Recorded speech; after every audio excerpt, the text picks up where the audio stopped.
allons continuer de le faire pendant un temps et nous allons prier en même temps. Juste savoir, les jeunes en cours? Je vais chambouler un peu votre programme. Qui reste dans la salle? Voilà, qui reste dans la salle? Je vais chambouler un peu votre programme et désolé, je vais obéir au Saint-Esprit. Alors voici ce qui était dit la semaine dernière. On a parlé d'une histoire de famille et on a pris 3 personnes qui sont issues de la même famille. Et il y avait une 4e personne qui les aimait tous parce qu'il avait une affection particulière pour ces 3 personnes. Et on a raconté l'histoire de Marthe, de Marie et de Lazare. Et la Bible dit que l'une des personnes de cette famille était malade. Elle était malade. Et qui était la personne malade? Lazare.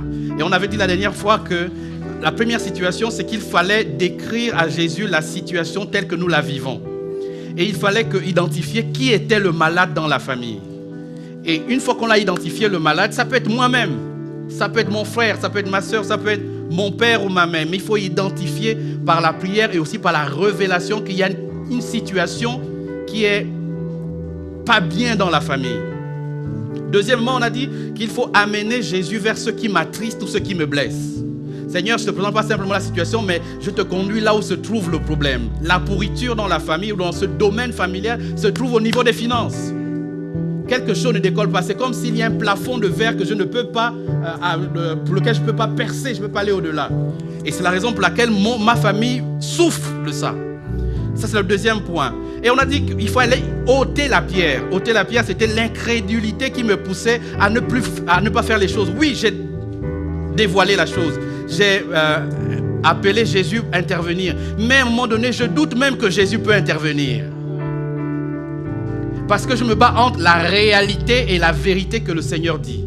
La vérité, c'est que le Seigneur a dit quelque chose de particulier. La réalité, c'est que mes yeux voient que mon mari ne peut pas changer.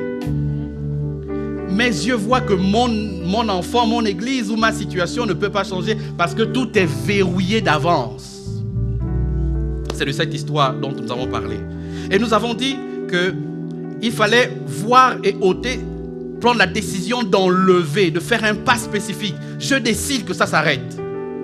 Mais non, mais c'est impossible parce que tu sais, ce qui est là, ce dont toi tu es victime aujourd'hui, ben en fait, c'est certains qui ont posé ces pierres depuis avant même que tu ne sois né. Parfois avant que ton père ne soit né, ça a été établi par des divinités. Et à un moment donné, on vit ceci. Et puis, il y a le fardeau, les choses te pèsent vraiment. C'est difficile à avancer. C'est comme une veste que tu ne peux pas enlever, même si tu as la volonté. Mais avec Jésus, c'est possible d'enlever ce qui nous retient. Avec Jésus, c'est possible de rompre le cycle de malédiction ou le cycle de ce plafond qui dit « je ne peux pas évoluer ». Non, l'église ne peut pas grandir. Pourquoi? Parce qu'on est établi sur un cimetière. Un ancien cimetière d'il y a quelques années ou centaines d'années en arrière. Ah non, on ne peut pas établir parce qu'on a bâti l'église sur certains comportements ou attitudes. Aujourd'hui, ça prend fin. Alléluia. Aujourd'hui, ça prend fin.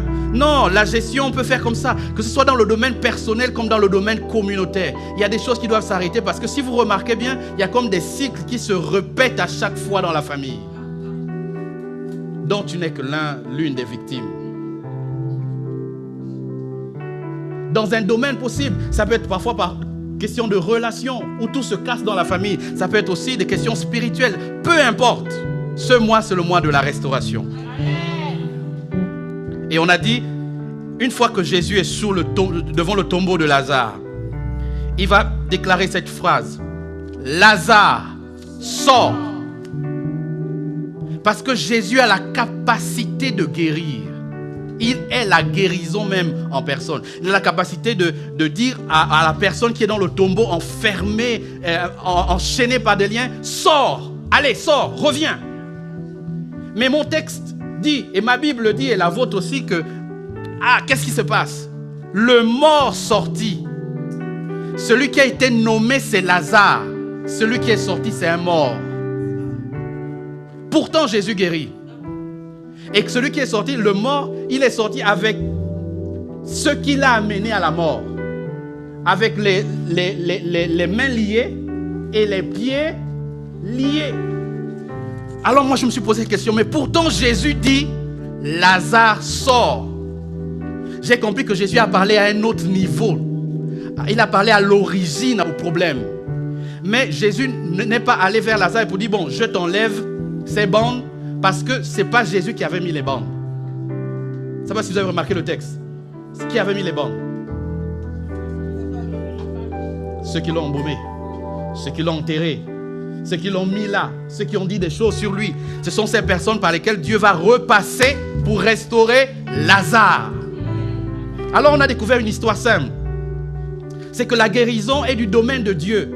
C'est Jésus seul qui guérit. Il peut passer par un homme pour prononcer une parole de guérison, mais l'action spirituelle qui est établie, c'est Jésus. C'est lui qui va dans les profondeurs pour sauver le mort. Et quand le mort revient à la vie, le mort revient vraiment avec la vie. Il est vivant, il n'est pas à demi-mort ou à moitié mort. Seulement ce qui se passe, c'est quand le mort vient. Oh là là là là là là là là. Le verset 44 dit, Jésus leur dit, déliez-le et laissez-le partir. Alors moi j'ai établi 3 points de restauration. Les pieds et les mains liés de bandes. Les pieds et les mains, c'est l'image de la mobilité du mort. Il n'était plus mobile. Alors on l'avait verrouillé dans un système. On l'avait verrouillé dans une manière de penser, dans une manière de faire, dans une atmosphère. Jésus dit aux contemporains de ce moment, allez, déliez-le. Jésus avait établi le principe de guérison. Il avait guéri la personne, mais il fallait délier la personne. Il fallait ôter la personne. Délier-le. Et la suite du texte dit, laissez-le aller. Mais avant ça, la Bible précise qu'il a le visage enveloppé d'un linge. Le mort avait une absence de vision. Le mort avait un manque de visibilité. Il ne pouvait plus voir. Jésus dit à ses contemporains de le délier et de le laisser partir. Qu'est-ce que ça veut dire? Redonner à la personne sa valeur réelle. Favoriser sa nouvelle mobilité. Favoriser sa mobilité. À quel endroit tu as été lié? À quel endroit tu as été verrouillé? Par quelle action tu as posé et ça t'a fermé? Ou encore, qu'est-ce que les contemporains ont fait et ça t'a verrouillé? Ça t'a lié? Ou encore, qu'ont-ils dit pour te verrouiller? Là, on parle de Lazare, mais Lazare c'est physiquement que les gens sont allés délier ses bandes. Mais je t'annonce qu'aujourd'hui, peut-être, tu n'es pas lié tes mains, mais ton âme est liée. Liée par quoi? Par une blessure. Liée par quoi? Par une situation qui s'est passée. Donc tu as certainement guéri. Parce qu'aujourd'hui, tu peux marcher, sourire, mais pas restaurer. Pas restaurer. Alors, ce matin, c'est le Dieu de la restauration. Et je vais vous raconter une histoire qui s'est passée. D'une personne qui a été verrouillée. Elle, ça ne s'est pas passé comme Lazare où elle est tombée dans la mort, il y a eu une grotte, elle a été enterrée. Non, elle, c'est aussi une histoire de famille. Mais la famille s'est mal passée. L'histoire s'est très, très mal passée. La Bible parle d'elle, mais son nom est... Ce n'est pas son nom à elle-même, c'est un nom juif. Donc ce nom, vous pouvez le voir un peu comme Marie. Il y a plusieurs Maries dans la Bible. Parce que c'est un nom de l'époque. Et le nom de cette jeune fille, elle s'appelle Tamar. Tamar, qui veut dire palmier. Une fille avec un bel avenir, avec quelque chose de grand, quelque chose de merveilleux. Tamar, une jeune fille. La Bible dit ceci dans 2 Samuel 13. C'est qu'elle portait même une tunique avec plusieurs couleurs. Cette tunique rappelle la tunique d'un autre jeune homme avant elle. Qui? Joseph. Une tunique de valeur. Dans toute leur innocence, ils portaient une tunique tellement belle, tellement jolie, qui représentait cette merveille, cette virginité, ce jeune âge, cet esprit pas tordu, pas dans des histoires compliquées, cette innocence de vie. Tamar. Mais cette histoire de famille est la plus tragique de l'histoire.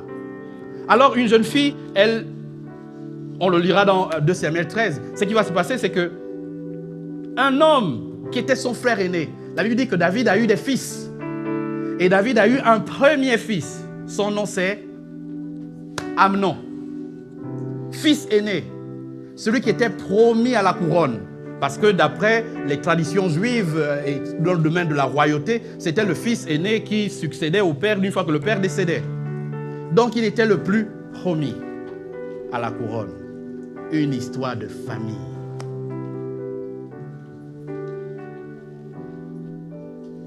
Et j'aimerais qu'on le lise ensemble.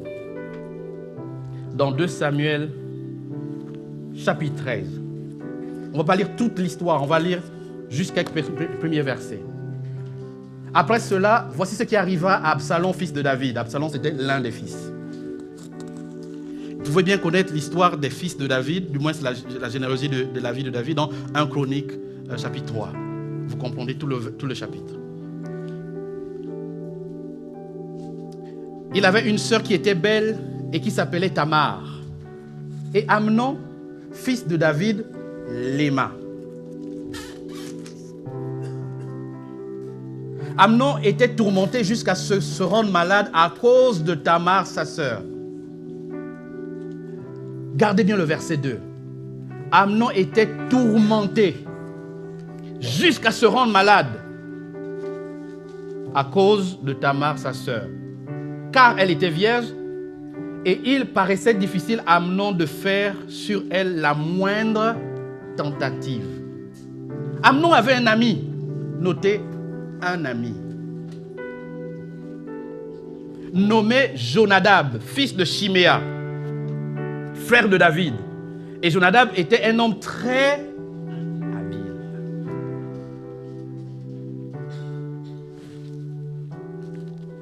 Il lui dit, pourquoi deviens-tu ainsi chaque matin, plus maigre, toi, fils du roi? Ne veux-tu pas me le dire? Amnon répondit, j'aime Tamar, sœur d'Absalom, mon frère. Jonadab lui dit, mets-toi au lit. Fais.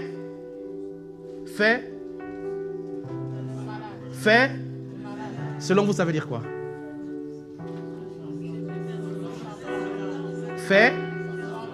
Ou encore autre chose. Mentir, d'être. Faire semblant, c'est un peu trop intelligent. Mentir, d'être malade. Au verset 3, on dit que c'était un homme très habile. Ça évoque la malice. Quelle histoire triste. Jonathan lui dit, mets-toi au lit et fais le malade. Quand ton père viendra te voir, tu lui diras, permets à Tamar, ma sœur, de venir pour me donner à manger, qu'elle prépare un mets sous mes yeux, afin que je la voie et que je le prenne sous sa main. Qui a donné à Amnon cette idée? Jonadab.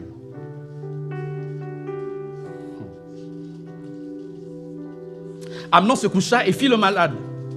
Le roi vint le voir. Et Amnon dit au roi, je te prie que Tamar, ma sœur, vienne faire des gâteaux sous mes yeux et que je les mange. David envoya dire à Tamar dans l'intérieur de ses appartements, va dans la maison d'Amnon, ton frère, et prépare-lui un mets. Tamar alla dans la maison d'Amnon, son frère, qui était couché. Elle prit la pâte, la pétrit, prépara devant lui des gâteaux et les fit cuire.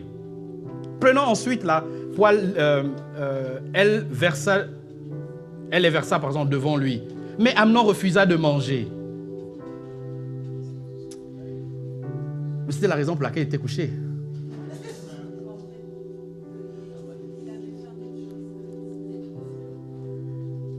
Il dit, fais sortir tout le monde. Je lis lentement pour que le Saint-Esprit nous enseigne tous.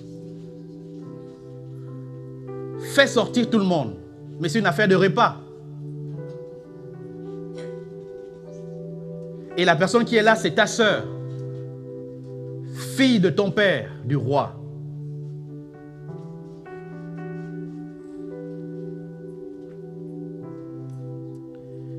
Et tout le monde sortit de chez lui. Alors Amnon dit à Tamar, apporte le mets dans la chambre et que je le mange de ta main. Tamar prit les gâteaux qu'elle avait faits et les apporta à Amnon son frère dans la chambre. Comme elle les lui présentait à manger, il la saisit et lui dit, viens, viens. Ma soeur, lisons-le ensemble. Viens. Ma soeur. Pourquoi pas manger ensemble les gâteaux que nous avons faits? Je parle d'une histoire de famille.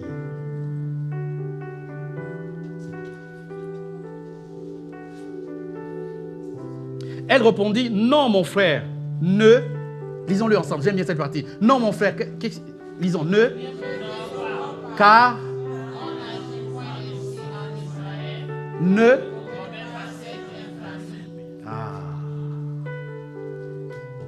La suite dit quoi? Où irai-je?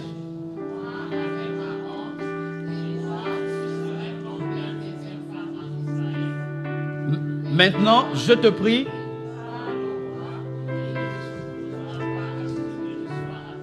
Mais, qu'est-ce qui se passe? Il ne voulut pas l'écouter. Il lui fit violence, la déshonora et coucha avec elle. Waouh, un drame familial.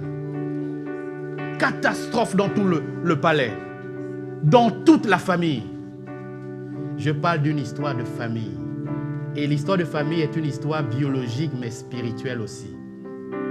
Je ne parle pas qu'une histoire de le nom de votre famille. Je continue la suite. On était à quel verset? Verset 14. Puis Amnon eut... Lisons ensemble, s'il vous plaît. Le Seigneur va nous enseigner. Les jeunes, les frères, tout le monde, les sœurs, lisons tous ensemble. Lisons, simplement. Verset 15. Puis, une forte...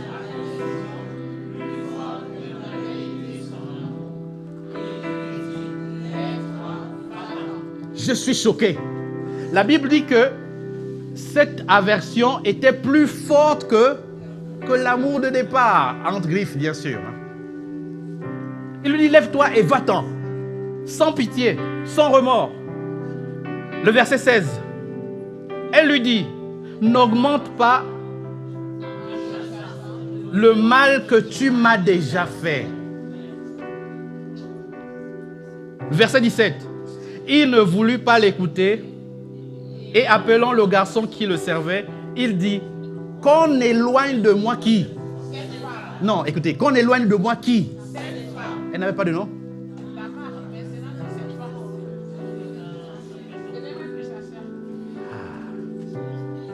La suite.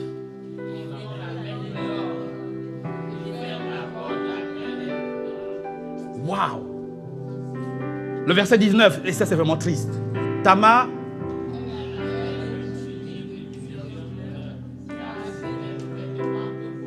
les filles du roi. Lisons tous ensemble s'il vous plaît. Le serviteur et la tristesse commence, verset 19. Tamar répondit.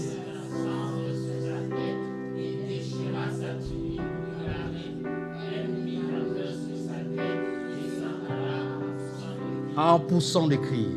Oh! Wow! Une histoire triste. Absalom, son frère, attention, elle avait une autre mère avec des frères. Et l'aîné de chez sa mère s'appelait Absalom. Absalom, son frère, lui dit, Amnon, ton frère, a-t-il été avec toi? Maintenant, lisons ensemble s'il vous plaît. Maintenant, ma sœur, tais-toi. Et Tamar.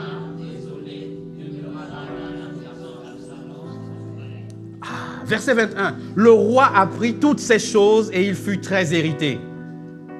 J'aime le verset 22 et on va s'arrêter par là pour commencer. Est-ce qu'on peut le lire ensemble? Mais vraiment, lisez-le, vous allez comprendre. Qu'est-ce qui s'est passé? Absalom...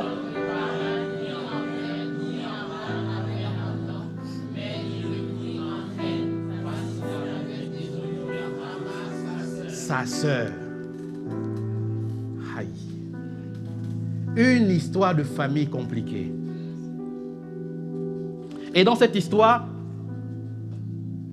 je vais sortir 4 vérités. Je parle de guéri mais pas restauré. La première vérité, c'est que ce problème commence à cause des désirs malsains. À cause d'un cœur qui penche vers le mal. Combien de fois dans notre famille, nous avons des gens porteurs de l'ADN du mal?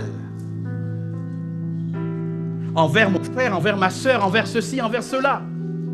Mais ce qui est bien avec cette histoire, c'est que ce sentiment dans mon cœur n'est pas visible sur mes vêtements. Il est dans mon cœur et je marche avec.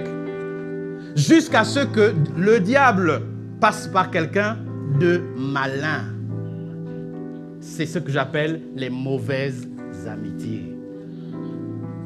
Dans la famille, qu'est-ce qui détruit la famille? Ce sont parfois les mauvaises amitiés.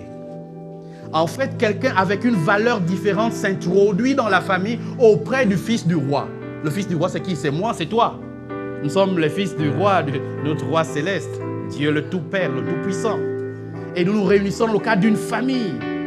Mais qu'est-ce qui affaiblit la famille dans cette histoire? La première chose, c'est que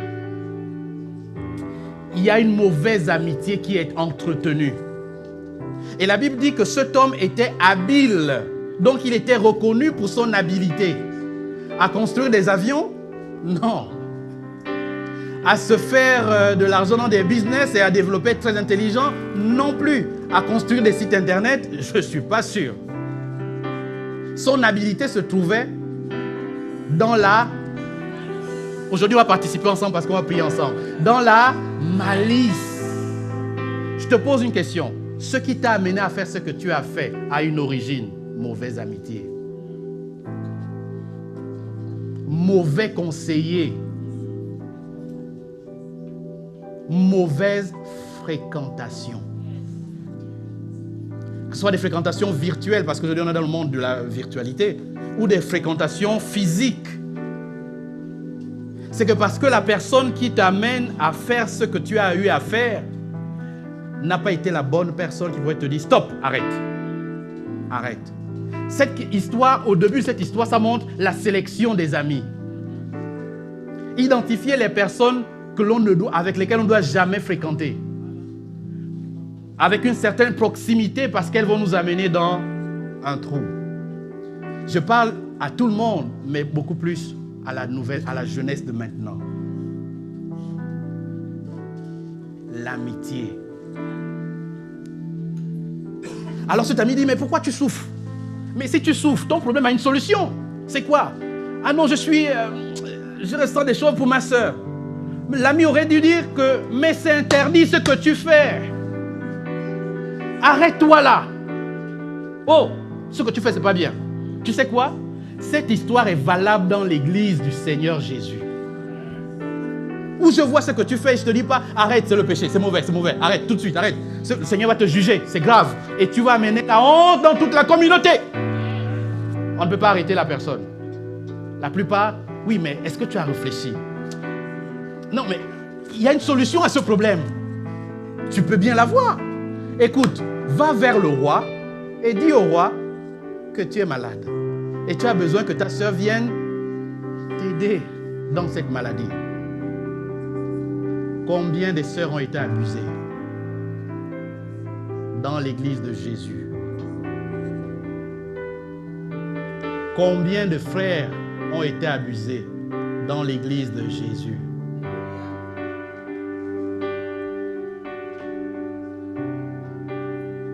Les mauvaises amitiés. Une histoire de famille. 2.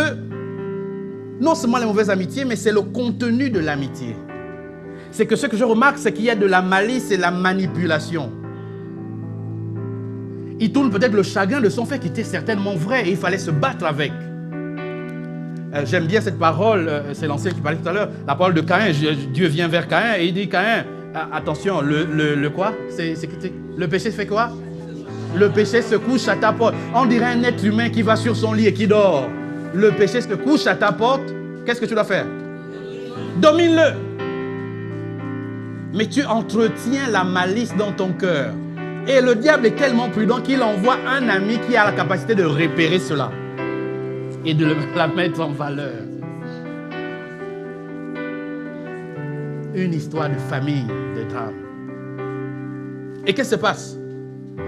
Il dit, pourquoi tu viens chaque matin maigre? Oh, toi-même tu es le fils du roi. Et Jonadab, mauvais conseiller, lui dit, mets-toi au lit, fais le malade, mens.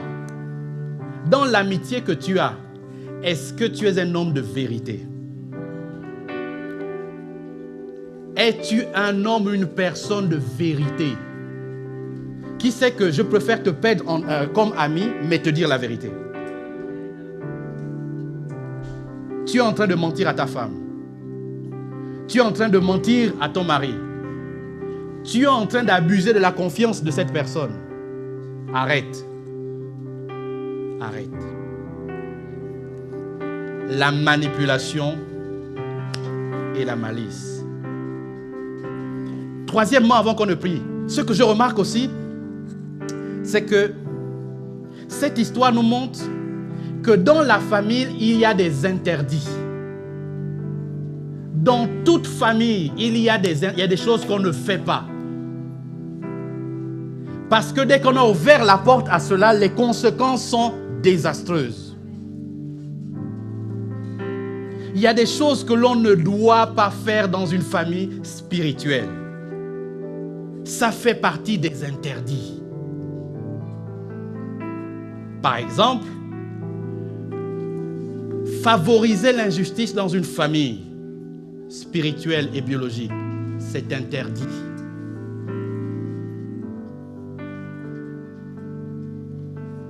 Dans une famille, tromper sa femme, ça fait partie des interdits. Dans une famille, tromper son mari, ça fait partie des interdits. La porte est belle, mais dès qu'on y entre, pour en sortir, c'est catastrophique. Il y a des interdits. On parlera plus tard de la loi des interdits. Il y a des choses qu'on ne fait pas. Dans une famille, on ne déshabille pas son père. Vous connaissez cette histoire dans la Bible? On ne voit pas la nudité de papa. Vous connaissez cette histoire dans la Bible? Et comment ça a fini? Pas une parole que l'on regrette jusqu'à aujourd'hui.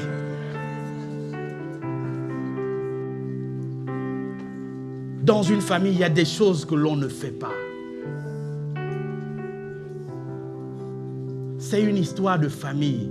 L'Église, c'est une histoire de famille. Il y a des interdits. Des choses qu'il ne faut pas faire. Si tu les fais, Dieu va te guérir parce que tu demandes pardon. Mais mon frère, la restauration, ça va te prendre du temps. Ça va faire très mal. Parce que Jésus va te guérir au pied de ton lit en priant. Seigneur Jésus, j'ai péché contre l'Église, contre mes frères, contre mes soeurs. Jésus va te guérir. Mais la restauration te prendra du temps. Du temps. C'est la raison pour laquelle il y a des amis qu'on ne fait pas rentrer dans la cour. Il y a des choses que l'on n'entend pas. Et si tu entends, ferme les oreilles, passe. Parce que ce que ça va créer dans ton cœur, le diable est vivant. Il est bien réel. Ce n'est pas une histoire. Il y a des choses que l'on ne fait pas. Je te pose une question. Qu'as-tu fait rentrer dans ta famille?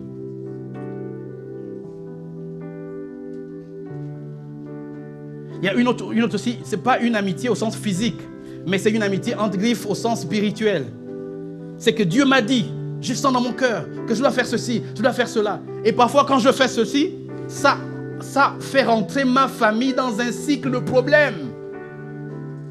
Parce que j'ai mal entendu Dieu dans ce que j'ai pensé que c'était Dieu. En fait, ça ne l'était pas avec les années, le temps, avec les circonstances. Ah, je ressens maintenant, je ressens qu'aujourd'hui, il faut insulter le pasteur. Je ressens ça à cœur. C'est comme si le Saint-Esprit me montre ça dans mon cœur. Oh là là, je sens. Dès qu'on entre dans cette voie, c'est fini. Bon, désolé, ce n'est pas un péché biblique, hein, mais c'est une histoire que je raconte. Voilà. Il y a des choses qu'on ne fait pas. Dès que tu vois la nudité de quelqu'un qui est établi sur toi, détourne le regard. Va prier. Vous connaissez l'histoire dans la Bible, cette histoire? C'était qui la personne? Noé. Et les gens, c'était qui? Ses enfants. Trouve un moyen de cacher la nudité. Fais tout, trouve un moyen, quelque chose. Mais ne regarde pas et ne va pas dire, oh, j'ai vu, oh là là. Oh. Catastrophique. Il y a des interdits dans la vie.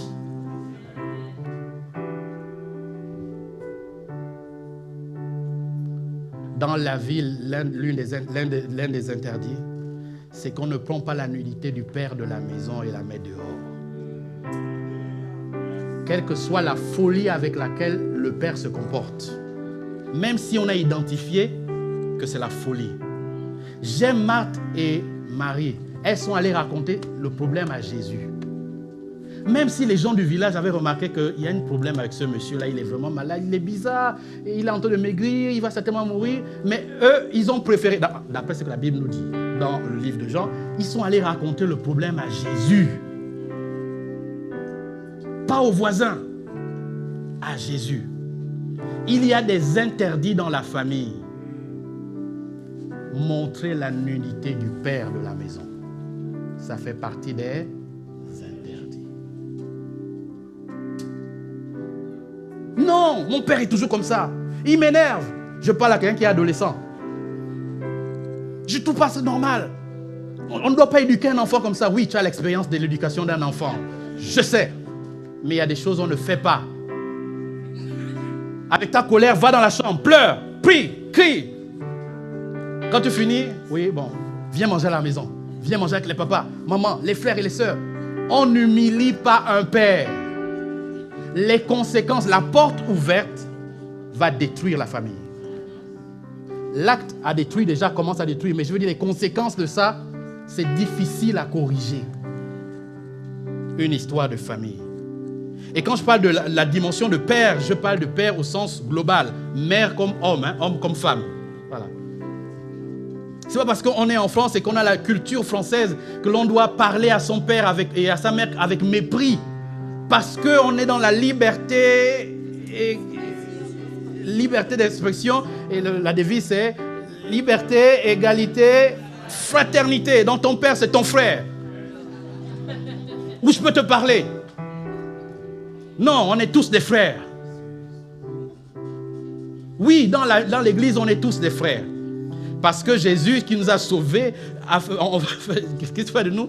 Co-héritiers du roi. Bref, co-héritiers de Jésus, pardon. Mais dans cette dimension de frères, il y a des pères.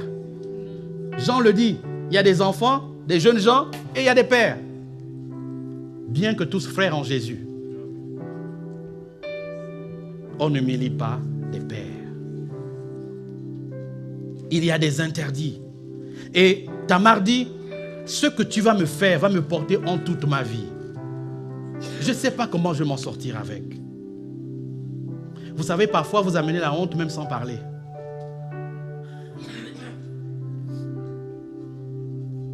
Mon attitude peut être un problème dans la famille. Mon attitude, alors je n'ai rien dit.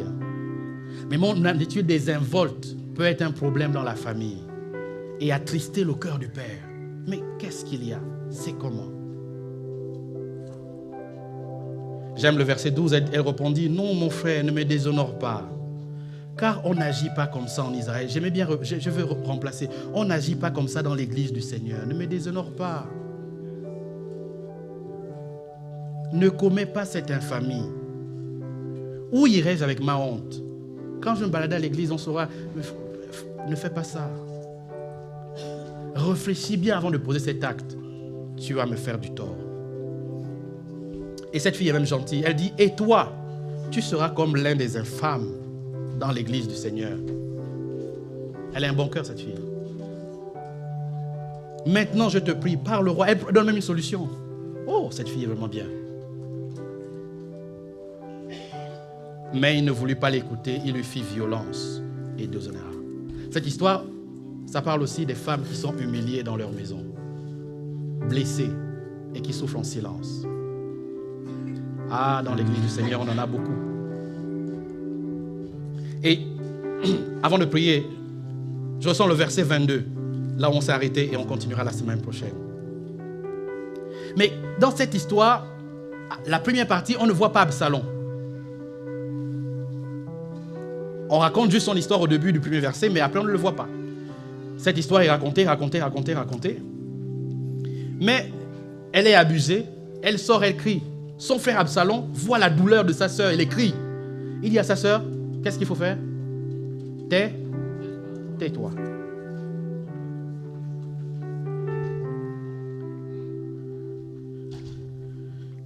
C'est le verset 19. 20, pardon. On peut l'afficher. Absalom, son frère, lui dit, Amnon, ton frère, a-t-il été avec toi? Maintenant, ma sœur, tais-toi. C'est ton frère.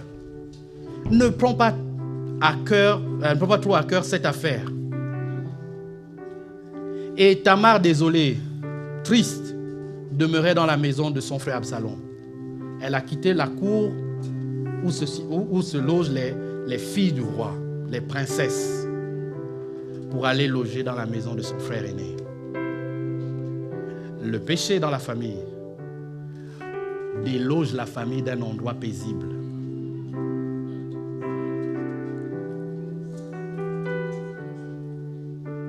Le péché dans la famille déloge. Mais pourquoi Absalom a dit à son frère, à sa soeur de se taire? Mais non, moi je suis ton frère, je serais allé, qui t'a fait ça? Tel. Moi j'irais faire la bagarre. J'irais chercher demander des justificatifs, mais impressionnants, disant, mais comment tu as pu faire ça? En ce temps peut-être on n'avait pas la police, j'aurais appelé la police. Le temps où je cours, tu as attaqué ma femme, mais j'appelle d'abord la police, en même temps je viens vers toi. Pas en paix, hein, mais en quelque chose. Voilà. Et ce qui m'étonne, c'est que son frère, David apprend ça et David est attristé. Mais papa dans la maison, pourquoi tu ne fais pas, tu ne réagis pas? Pourquoi tu ne viens pas condamner Amnon? En tant que roi, tu te relèverais avec tes attributs royaux. Et en tant que père, il dit, bon, enfermez-moi celui-là pendant un temps et je vais réfléchir à ça. Non, il était juste attristé, irrité, mais il n'a rien fait. L'inaction d'un père face à l'injustice dans la maison. L'inaction. Le père n'est pas tranchant pour dire que ça, c'est pas de Dieu, ça, c'est de Dieu. Arrêtons ça dans la famille. Biologique et famille spirituelle. Ça remet en question, comme disait l'ancien Fabrice lorsqu'il prêchait, ça remet en question le positionnement réel des pères dans les familles. Réellement. Et le frère, au lieu d'aller te plaindre et de dire, bon, je vais parler à papa, je vais faire ceci, non. Le verset 22 dit, Absalom ne parla ni en bien, ni en mal. Il fait ce qu'on appelle le silence de mort. Il ne dit rien. Et les problèmes vont vraiment commencer. Comment savoir que j'ai été guéri mais pas restauré? La plupart du temps, c'est que face à une situation qui m'a outragé, je garde silence. Je me tais. Je ne parle ni en bien du frère Gabriel, ni en mal. Parce que mon cœur réfléchit comment l'avoir. Si mon cœur se prononce bien, ça va affecter mes prochaines actions. Et il va s'en rendre compte. Et dans cette histoire, je découvre en lisant quelques écrits d'auteurs, etc., que Absalom devait tout faire pour que son frère ne sache pas qu'il est en colère. Donc il n'a ni parlé en bien, ni en mal. Moi, je me pose la question, dans l'église, combien de personnes se sont tues? Oh, je ne dis rien. Comment l'église avance? Oh, Seigneur.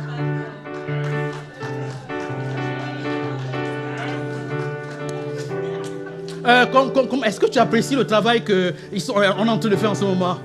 Oh, le Seigneur est avec vous. Il ne veut pas engager son âme. Il veut engager le Seigneur. Le Seigneur est avec vous. Et j'ai découvert que c'est un signe Le silence des amis ou des frères, c'est un signe que quelque chose ne va pas. Dès que tu commences, regardez, même dans la maison, quand tu es fâché en colère, toi qui me vois, tu fais quoi? Cette maison-là, je vais voir. Et puis tu vas, tu parles plus. Bonjour mon mari. Bonjour ma femme. Pourquoi? Parce que le cœur rumine quelque chose dont on n'a même pas idée. Une histoire de famille, les amis. Et tu vas dire à l'église, non. Oui, non, l'église, ça va. Ils ont changé le tapis, c'est bien. Hein?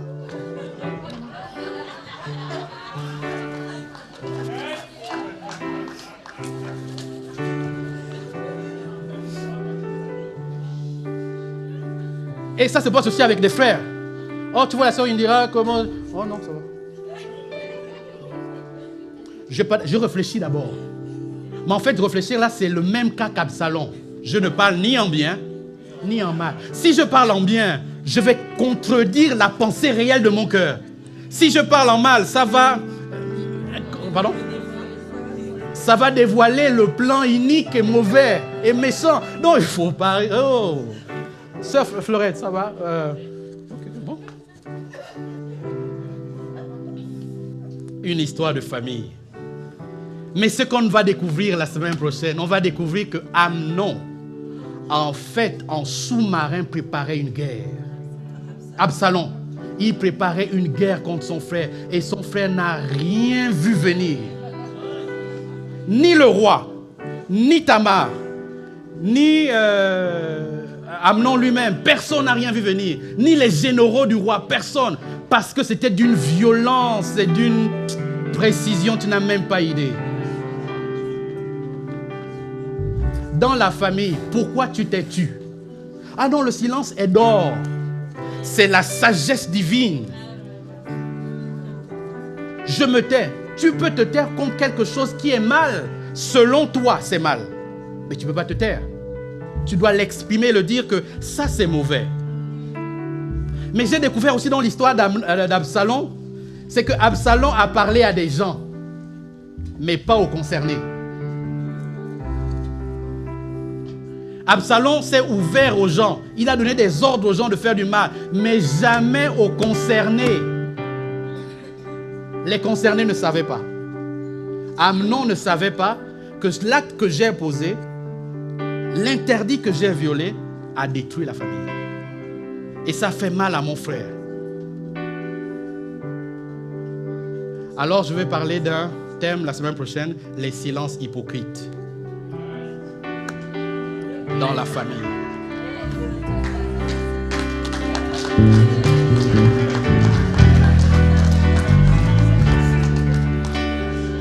Et je vous propose d'amener tous les membres de votre famille. Amenez tous les membres de votre famille. Vous allez voir que lorsqu'un membre de la famille s'isole, il y a problème. Laisse qu'un membre de votre famille s'est isolé, il a coupé les ponts avec tout le monde. Il est allé à côté. Moi, je ne viens plus à l'église, je ne parle plus à l'église. C'est qu'il y a problème. Quelque chose se prépare. Mais vous ne le savez pas encore. Vous le verrez venir. Mais quelque chose se prépare. Ah non, moi je dis rien. Non. Comment les musiciens jouent là, les chants? Oh non, ils jouent pour la gloire de Dieu.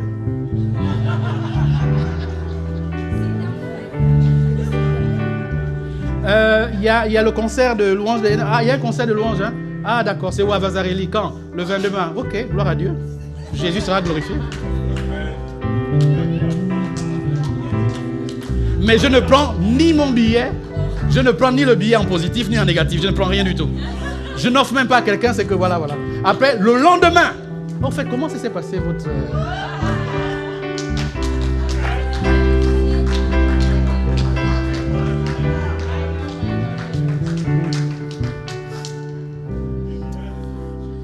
Et le dernier dimanche, je parlerai de deux disciples qui étaient à côté de Jésus et qui voulaient une bonne place.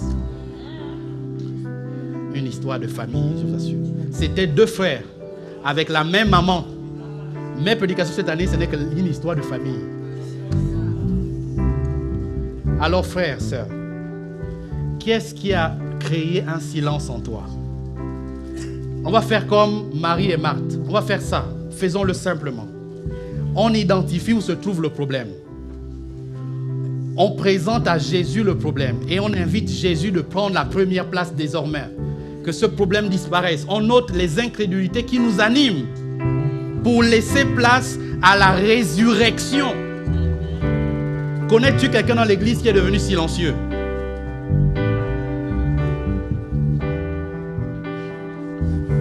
Réfléchis un peu. Je te laisse 2 minutes. Connais-tu une personne qui est devenue silencieuse? Le silence est égal à l'absence. Absence de parole, mais ça peut être aussi absence physique. Je veux dire, je vais décortiquer ça la semaine prochaine, vous allez voir. Non, j'ai entendu cette semaine, non, la semaine dernière, pardon, pas cette semaine, la semaine dernière. Quand le pasteur prêche, j'ai l'impression qu'il attaque, il parle de mon problème, de ma situation. Je dis non, je ne suis même pas au courant. Et quand je prépare les textes, parfois je les prépare longtemps à l'avance, je ne connais même pas ton problème. Mais pourquoi ta femme s'est tue? Pourquoi ta femme s'est tue dans la maison, mon frère? Je ne connais pas la vraie réalité de ta femme. Regarde. Pardon. Cette histoire dans la Bible raconte que le silence ne peut pas être innocent. Mais il faut que, par le Saint-Esprit, je te donne les clés pour sortir de là. Le silence ne peut pas être innocent. Papa, si tu t'es tu, c'est qu'il y a un problème. Maman, si tu t'es tu dans la famille, c'est qu'il y a un problème. Mais à l'exemple, voilà pourquoi j'ai commencé par cette histoire de Marthe et Marie. Elles ne se sont pas tues. Elles ont dévoilé le problème. Tu veux la restauration? Sors du silence. Tu veux la guérison de Dieu? Sors du silence. Ah non, j'ai entendu cette phrase. Non, quand il y a problème, moi je préfère me taire. Je préfère me garder silence. Mais je vais aller devant le Seigneur, parler au Seigneur. Mais le problème avec cette histoire, c'est que ce n'est pas le Seigneur qui t'a fait du mal. C'est la sœur Béatrice. Alors donc, moi quand je me lève, je prends ma veste, je me parfume. Sœur Béatrice, j'ai un problème.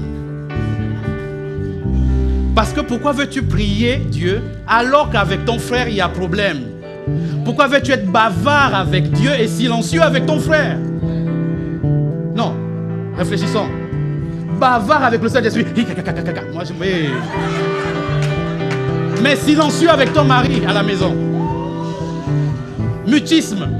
Ah non, si je parle maintenant, quelque chose va se passer. Mais où sont les dons, le fruit de l'esprit? Le fruit de l'esprit, oh. Donc, le silence, je ne parle pas de faire de se taire parce que j'ai réfléchi un peu, j'analyse un peu de toi, truc. Non, ça c'est différent. Il faut être équilibré. Je parle d'un silence destructeur qui annonce la destruction. Ça annonce. C'est pas parce que quelqu'un ne parle plus que vous allez dire oui, bon, là il veut me détruire. C'est pas ce que je veux dire. Sinon ça va ressembler à tout. Vous venez me voir, je me tais. Bonjour pasteur. Ah non, ça veut dire que comme tu as prêché, tu es en train de me détruire. Non. C'est pas de ça dont je parle. Non, non, gardons l'équilibre. C'est pas de ça dont je parle. Je parle lorsqu'il y a eu offense, destruction, mal intérieur, il faut parler. Parce que si tu ne parles pas, les actions vont parler pour toi. Ça veut dire tes réactions de ton corps vont parler. Pourquoi? Parce que ton âme s'est tue, mais comme l'âme est saturée. Il faut trouver une porte de sortie, comme du feu qui est dans une pièce. Il faut trouver une faille de sortie. Ça va être bonjour frère, c'est. Pardon. Pourtant mon âme n'a rien dit. Mais c'était trop fort. Et parfois tu te rends compte que aïe, pardon, pourquoi j'ai fait ça? Non, la Bible dit que la bouche parle par l'abondance du. Donc ton cœur était déjà lourd.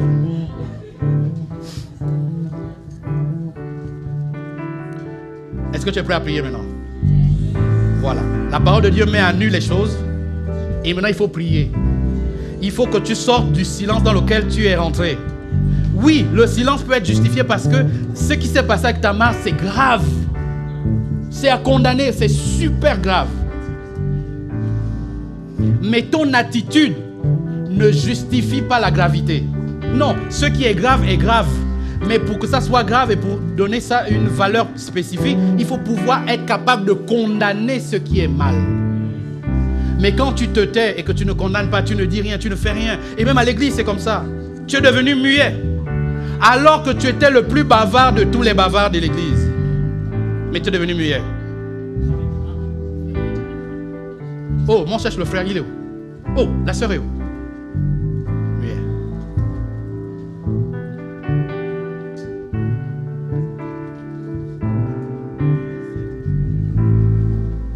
Prions. Tu peux te lever de ton banc? Prions.